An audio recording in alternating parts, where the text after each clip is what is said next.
Fala Nação, quer acompanhar tudo sobre o Mengão, matérias esportivas, melhores momentos?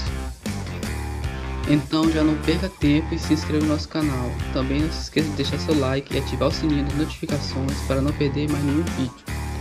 Saudações rubro-negras e fique com o vídeo. Abraço. Mas produziram pouco, tímidos na partida, algo natural. Não é para queimar garotos do Flamengo por uma atuação, ainda mais no caso deles. Primeira partida como titular, num jogo de Copa do Brasil, não fora de casa, mas com um peso de torcida. Então é natural que eles sentissem. Quando entra o João Gomes no meio, é outra história, é um jogador da posição, um dos melhores do Flamengo na temporada. O Flamengo cresce de produção, mas ainda assim sofre o primeiro gol, tem de correr atrás do resultado. Paulo Souza, por mais que tenha mexido no time, deve repreender, não jogadores específicos, mas a equipe como um todo pela postura e pela baixa intensidade que apresentou hoje. Eugênio, o Paulo Souza vai enfrentando aí todas as novidades que tem para ele, né, no futebol sul-americano, no futebol brasileiro, dentro do campeonato estadual e agora viajando pela Copa do Brasil e tentando acertar o elenco, equilibrar com quem ele pode contar em jogos fundamentais de Libertadores da América e de torneio Copa do Brasil. Né? Como é que está esse trabalho dele para a Copa do Brasil depois do jogo de hoje? Então, tem acontecido com o Flamengo, e a gente está falando de outros clubes também, que o Mauro colocou isso aqui na abertura, né? Sobre a questão do time estar jogando menos do que o esperado nesse momento de Copa do Brasil. Mas como você vai esperar que esse time vá jogar muito bem se ele joga sábado, quarta, domingo, terça... sempre tem 2 jogos por semana. E aí todos os técnicos têm sido obrigados a rodar os elencos. E aí quando você chega num jogo de Copa do Brasil, Palmeiras ontem contra Juazeirense, Flamengo hoje contra Altos, é uma coisa natural. A concentração é menor. Óbvio. Porque você reconhece no adversário um time de nível mais baixo. Então, assim, eu vou correr o necessário para ganhar o jogo, porque eu estou muito cansado, eu estou muito desgastado. Isso começa com o técnico, quando ele coloca em campo uma dupla de volantes que não jogou esse ano. São 2 meninos, o Igor e o Daniel. Os 2 não tinham jogado. O Flamengo tem 4 volantes que jogam regularmente. Arão, Andréas, Thiago Maia e João Gomes. Nenhum deles estava jogando. Ou seja, era a terceira dupla de volantes do Flamengo. Com o Ayrton Lucas na lateral esquerda. Novidade. Só com 2 zagueiros. Que não tem sido assim. Sempre fica mais um ali. É uma variação tática. Hoje não teve variação tática. Hoje foi uma linha de 4 atrás, sendo que um lateral esquerdo que apoia muito. A maior característica do Ayrton Lucas é apoiar. Então, por ali, nas costas dele no primeiro tempo, chegou com muito perigo Altos, que fez o feijão com arroz do time pequeno contra o time grande. Se fecha ali e vai tentar o contra-ataque. De vez em quando, uma bola aérea. E numa bola aérea, numa falha clamorosa do Bruno Henrique, que atrapalha o goleiro Santos, a bola sobra para o Manuel. Aí, mérito do Manuel de acertar a bicicleta. Só que logo depois, o Bruno Henrique acho que se encheu de brisa. Fiz besteira lá atrás. Foi lá, desarmou o adversário, cruzou para o Pedro fazer. O mesmo acho que vale para o Davi Luiz, né? Que depois vai lá bater uma falta. Sim. Porque quando vem a cabeçada... Essa aí, o corte. Não é lance do gol, né? No lance do gol. Ele perde de cabeça para o jogador até mais baixo do que ele. Aí a bola sobra e fica sem decisão entre o Bruno e o Santos. Aí o Davi vai lá na frente, que é até curioso, que ele acha que, assim, não é que ele acha que o gol é dele, ele viu, esperou a bola entrar depois que o João Gomes chutou, mas ele sai para comemorar com um grupo do lado esquerdo, o outro grupo vai lá comemorar com o João Gomes do lado direito. E uma boa falta, acho que até seria merecimento entrar, né? Lembrou ele na seleção brasileira, uma vez ou outra, fazendo gols assim, tipo contra a Colômbia. O Bruno vai comemorar sozinho, o Pedro pega a bola no fundo do gol e vai para o meio do campo. E o Davi sai do lado esquerdo para outra turma, né? Quarta-feira, lá no Chile. O Bruno Henrique dando as bolas para o Gabigol e o Gabigol indo comemorar com ele. O Gabigol dá a ele o troféu de melhor em campo. Sim. Hoje ele dá assistência igualmente para o Pedro pega a bola, vai para um lado, ele vai para o outro. Não sei se isso tem algum significado no jogo ou na relação entre eles. O fato é que me chamou a atenção essa cena de cada um correr para um lado e não comemorarem juntos o gol do Flamengo. Eugênio, eu dividiria a responsabilidade do gol. Esse aí, ó. Do gol aí, ó. Davi Luiz corta com o Santos. Essa é uma bola, por mais que exista um defensor ali, no caso o Bruno Henrique fazendo o papel, que o goleiro tem de se impor. Ali é chamar, gritar e sair com tudo. E o Santos hesitou. Então é uma falha dupla ali, do Bruno Henrique, que afasta mal, Tem uma parcela do Davi Luiz também, mas para mim o Santos falha no gol por não. É uma bola dele. Essa bola tem que ser do goleiro. Falando sobre a atuação do Flamengo, nesse jogo específico, se o Flamengo tivesse ido jogar em Teresina, na Copa do Brasil, com o time que entra em campo pela Copa Libertadores, por exemplo, que é a equipe que o Paulo Sousa entende que é a melhor que ele tem nesse trabalho de adaptação do elenco ao sistema que ele considera melhor, então a gente precisa lembrar disso.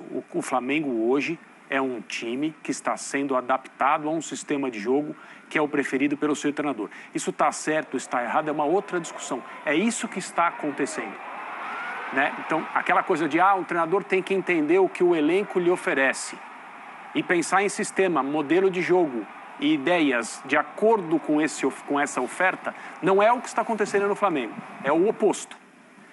Se tivesse ido com os titulares e tivesse feito a partida que fez, mesmo vencido por 2-1, eu acho que a gente estaria aqui falando, olha, preocupante a atuação do Flamengo, esse time aí, ele deveria ser várias vezes melhor do que o Altos, nós estamos falando de realidades muito distantes dentro do mesmo país, isso não apareceu em campo.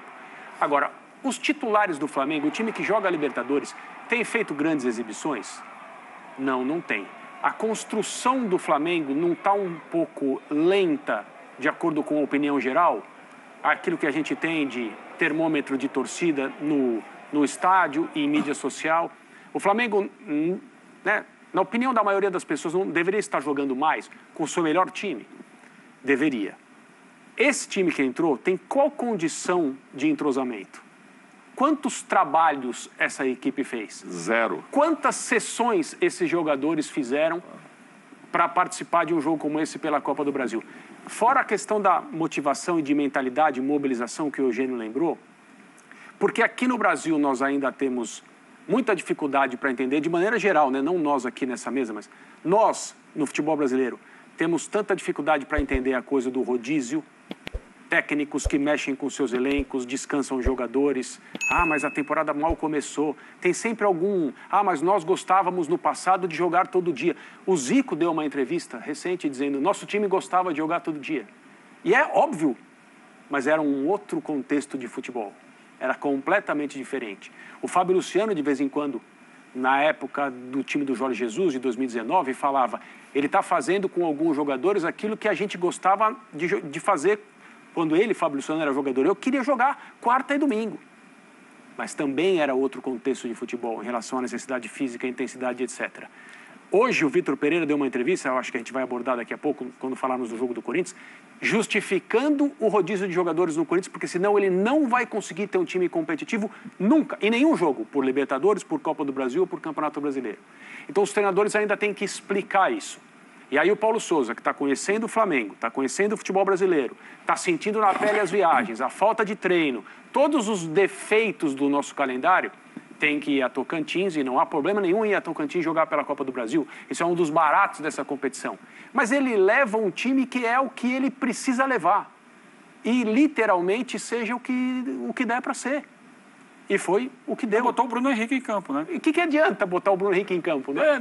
Pelo menos ele fez o gol, ajudou a construção do gol claro, e tal. Acho que foi o único titular, né? Ele e o Santos, né? No jogo de quarta-feira, hoje começando. Não, exatamente. É um time que não tem entrosamento algum. Não, exatamente o que eu dizia no começo. A diferença técnica, física, são diferenças enormes aí.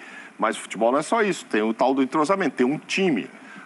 Olha esse ataque, que maravilha. Quem não queria? Marinho, Pedro e Bruno Henrique. Vendo o jogo, você falou exatamente isso. Falei, mas tá um sufoco para o Flamengo. E aí, para você concluir, o Mauro ainda disse, olha, tem Diego em campo, Marinho, Bruno Henrique e Pedro. Todo mundo queria ter um time assim. Todo mundo queria, mas treinado, né? No papel, treinado. Treinado, né? E aí, quando o Eugênio falou do Palmeiras também, mas o Palmeiras jogou primeira ou segunda partida da Libertadores com um time que tinha 4 titulares só fora de casa. Né? Tem feito com muita regularidade. Era a espinha do time, né? Era o goleiro, um zagueiro, um meia e um atacante. Titulares absolutos, né? Deu bem. O Everton, Gustavo Gomes, Veiga e Dudu. Além de ser um time que trabalha os suplentes desde o início do período do Abel Ferreira, o Campeonato Brasileiro do ano passado, o Palmeiras fez 6 partidas, as 6 finais, 7 finais, com jogadores, né, com uma escalação muito mexida. Então, é um time que está na mão do seu técnico já há muito tempo. O Flamengo não está na mão do seu treinador. Quem está na mão do... O Palmeiras. Há muito tempo. há muito tempo, para os nossos padrões. Então, mas a nossa realidade a gente chega a isso, né? Padrão nacional. Tá. Tanto que o Abel já está falando que aqui ele não trabalha mais em nenhum outro lugar e que ele vai ficar 1 ano sem trabalhar depois que sair do Palmeiras. Não, e antigamente talvez a gente dissesse assim, não, mas esse time aí treina 2, 3, 4 vezes por semana. Toda vez eu titular contra o reserva, esse aí é o reserva. Esse ataque aí é Marinho, Pedro, não o Bruno Henrique, mas enfim, eu estava voltando. Mas isso também não é verdade, porque nem treinar. Não tem aqueles 11 que vão entrar, considerados titulares. Que começou essa pegada de não consegue. Esse ano tem uma diferença de calendário, que é a fase de grupos da Libertadores, começando simultaneamente ao início do Campeonato Brasileiro. Isso não aconteceu na temporada passada. Quando começou o Brasileiro, já estava no final da fase de grupos. Se já não tivesse, acho que já tinha terminado quando começou o Campeonato Brasileiro. É uma exigência dupla muito puxada. Isso pode ter influência no Campeonato Brasileiro, na pontuação do campeonato. Como essas surpresas que você está falando.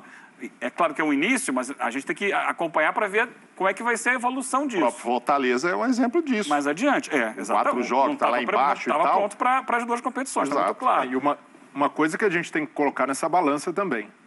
O estado do gramado eu ia chegar nesse ponto. Do Albertão, o Eugênio abriu, né, destacando a venda de mando de campo na Copa do Brasil. É inadmissível o Flamengo jogar. E o Flamengo teve de investir R$100 mil para deixar o campo em condição minimamente aceitável. Mas aí eu acho que tem que jogar. Não, tem que jogar. Tem que jogar. Tem que jogar, é o jogo, mas isso é uma vergonha para a CBF. Claro. Isso é uma vergonha. O que não pode acontecer é o torneio aceitar um gramado assim. Não, e para mim, André, existe no futebol brasileiro a norma na Copa do Brasil. Você avança de fases, o estádio precisa apresentar melhores condições. Sim. E para medir isso, usam a capacidade. Então, o Altos, por exemplo, não pôde jogar no seu estádio porque não tem 10 mil pessoas. A capacidade é uma medida ridícula. Então, É porque a capacidade pressupõe no futebol sul-americano o nível de organização que se permite fazer um jogo. Mas qual é o problema de você jogar num estádio para 15 mil pessoas? Qual é? O problema é que nessa parte do mundo, o estádio pequeno é mais difícil, porque ele oferece menos estrutura para segurança, a questão estrutural mesmo. Só que isso não tem nada a ver.